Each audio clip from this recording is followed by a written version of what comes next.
This is definitely a different kind of video than what I would normally post on here. Yesterday evening, I had the honor of being the founder speaker at the launch showcase. And honestly, walking to the venue that evening felt surreal. It's been a really hard week as a founder. A lot of uncertainty, a lot of internal pressure, a lot of moments where I've personally been struggling to hold on to my own vision. So it felt almost ironic that I was about to walk into a room full of builders and founders and stand on a stage encouraging them to hold on to theirs. But I think that's exactly what I mean when I say entrepreneurship is an act of service.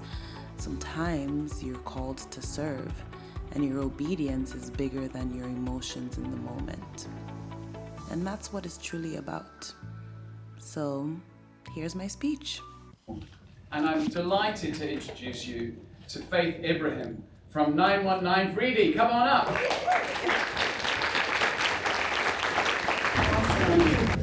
Alrighty. Wow, it is quite nerve-wracking.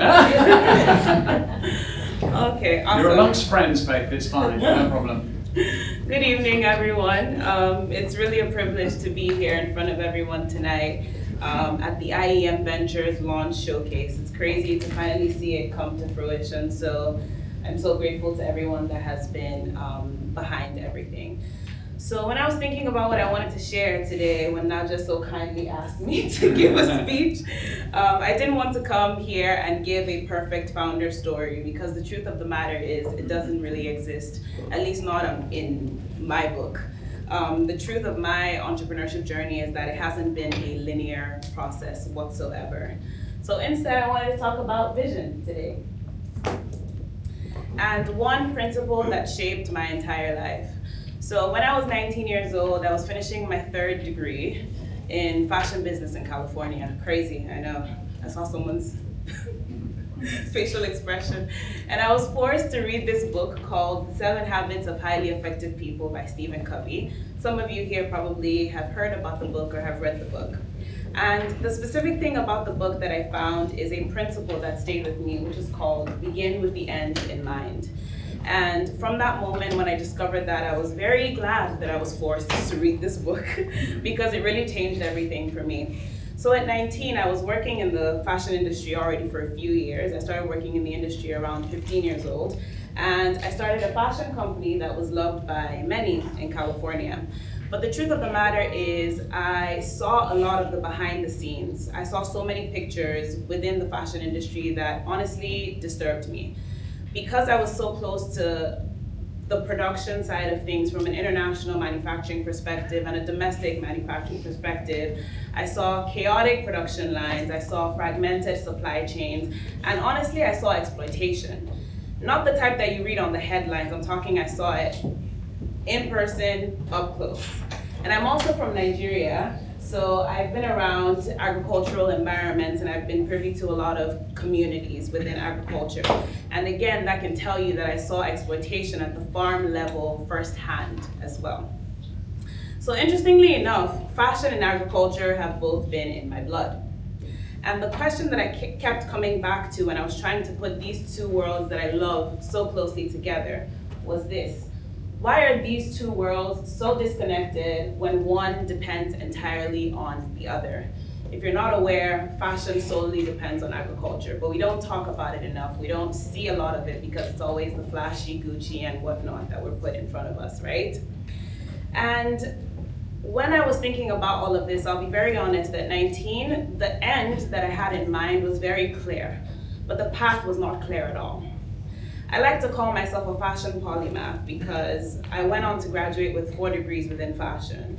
And I was selling clothes in the US, sketching at like 9 years old, trying to be the next Christian Dior. I was also selling handmade jewelry. So you can kind of say it was like a typical born entrepreneur story, right? But the truth is something was always missing deep down. And so I came to business school. I came to Imperial. I'm a proud IEM alum, class of 2024, even though graduation was 2025. So we always have that weird, like, is it class of 24 or 25, you know? Anyway, some of you guys understand what I mean by that. But the truth is, I came to Imperial to find structure, and I came to find answers, because I always heard, and it's very true, it stayed with me, one of my favorite professors in fashion school in LA told me, creativity will never be enough. And she pushed me so hard to learn and to get more business acumen. And I'm so glad that I was able to make this pivot and to come here to be able to do so. And I'm also really excited and grateful that I came to an environment that was geographically closer to home, but it's also an environment where sustainability, regulation, and the fashion industry is way more serious. And it was in this moment, in this environment, that everything crystallized for me. So the company I built, 919 Greedy, started as a fashion label, right? But the truth of the matter is the end that I had in mind was always bigger than just selling clothes. It was about putting West Africa on the map.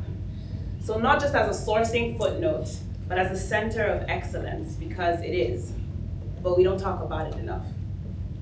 It was about connecting West African cotton farmers in Senegal, in Mali, in Nigeria, to regenerative agricultural practices.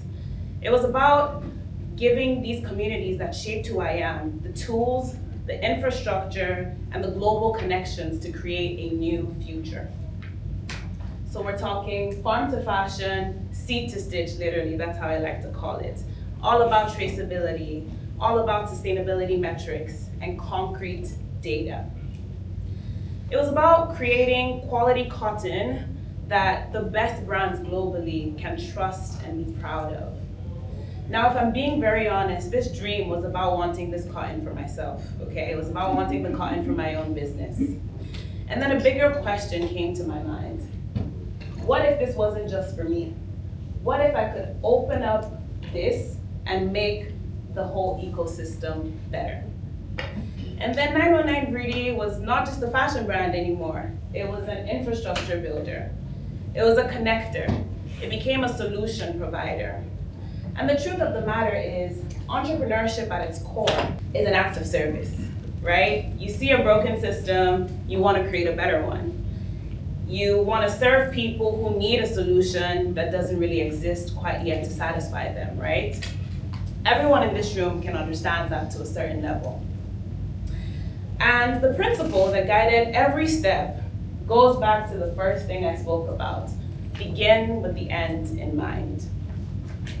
Because when you hold that end so clearly enough, the vision becomes bigger than you. It might scare you, and I'll tell you the truth. I'm scared a lot of the times. But it becomes a compass. So even when the path is unclear, you hold on to that vision, right? Even when the timeline is uncertain, and I'll tell you, the timeline is always uncertain. You always wonder, when is the big break going to come? But what do? You still hold on to that vision. Even when people can't see it, people in your family, your closest friends, you still hold on to that vision. Because we hear this a lot, but it's the truth. When the dream or the vision isn't bigger than you, then you're not dreaming big enough, right? So the end at 19 has now become my present. Creating beautiful clothes, regenerative cotton for global brands, being an international connector, and being an innovator, right? No pun intended, but innovation, entrepreneurship, and management, as the name of the course suggests. But I'm grateful. I'm grateful for a book that I got to pick up by force. And I have to shout out my college professors for doing that. I'm grateful for Imperial, grateful for IEM, for providing the tools and the tribe that are necessary for us builders. Grateful for IEM Ventures and being here today.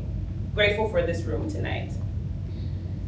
And grateful to be surrounded by people who are building things that are bigger than themselves, right? I see a lot of potential entrepreneurs, thriving entrepreneurs. We're all in the room tonight, and that needs to be celebrated because that's what we're all here for. IEM Ventures is about building a space for dreamers, right? It's about giving these dreamers a shot. So to everyone in the room, founders, investors, mentors, connectors, thank you for being here. And to the fellow builders in the room, whatever end that you have in mind, just please hold on to it religiously. Because the truth of the matter is that end will and always will be your North Star. Thank you.